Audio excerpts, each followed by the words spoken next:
Hey everyone, welcome back to my channel. So today we are doing a review. Today we are doing a review of Life and Death, Twilight Reimagined by Stephenie Meyer. Life and Death is a gender-swapped retelling of Twilight.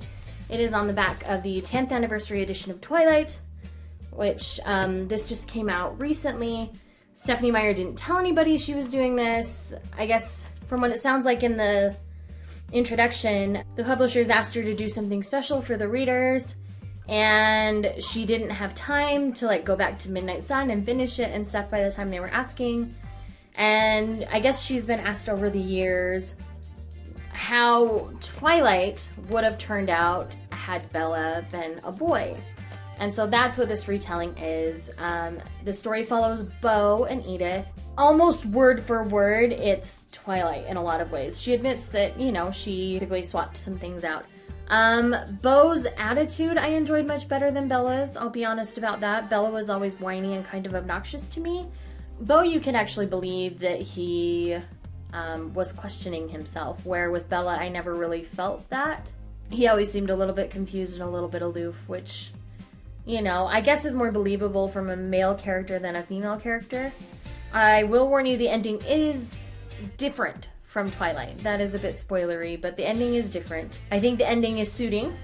I wasn't upset when I read the ending at all, but I think it's worth a read, especially if you enjoyed Twilight the book. Not Twilight the movie, they're very different to me.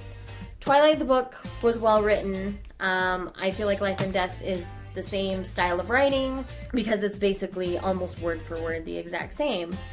But it's nice to see this perspective from a boy and a girl. You could believe that Edith, as the vampire, could be more confusing. It always bothered me that Edward was so confusing and constantly changing his mind. When it's Edith, you can actually believe it, I guess. It's a more believable version of Twilight for me, I guess, is the easiest way to kind of describe this. I can't really tell you much more other than if you liked Twilight, you would enjoy this. I think it's a fun read. Is it necessary? Do you have to run out and buy it this second? No. I'd probably give it a 3.5 out of 5 stars, honestly, but that's probably what I'd give the original as well. I think they're right on par the same. Most of it does feel the same. I mean, it was easy for me to kind of skim through this. I only got this in the mail yesterday afternoon and I finished it. And so I think it's just one of those things where if you enjoy the original, you'll enjoy Life and Death. It's very much the same. I haven't read Twilight in many years, and maybe that's why I was able to enjoy it more. If you've read Twilight recently, you might get really bored reading Life and Death. It had been a really long time since I'd read Twilight. So I think I was able to enjoy it for that reason. Like I say, for me it was a much more believable storyline. The characters seemed to fit really well outside of one.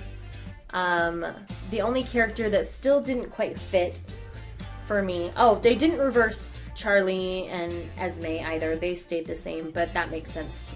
Royal, instead of Rosalie, didn't really fit. Royal was too bitter. I mean, you could believe that Rosalie, as a woman, was bitter about Bella wanting to become a vampire. It was harder for me to accept Royal being bitter about it in regards to Bo. That was really my only gripe, is that didn't really fit. The rest of them seemed to fit very well. I really enjoyed, like I said, as a fan, I enjoyed it. I think it's okay to just check it out from the library. I don't know that you need to personally own it. I just bought my copy. It's always bothered me that my Twilight copy was a paperback and everything else is hardback, so it's nice to have a hardback copy. And to have Life and Death, I like to have most of the books, so. Anyway, enough of my rambling. That's all for today. Give this video a thumbs up if you liked it, or if you've read this, let me know your thoughts. But like I say, 3.5 out of 5 stars for me, and I will see you guys later. Bye.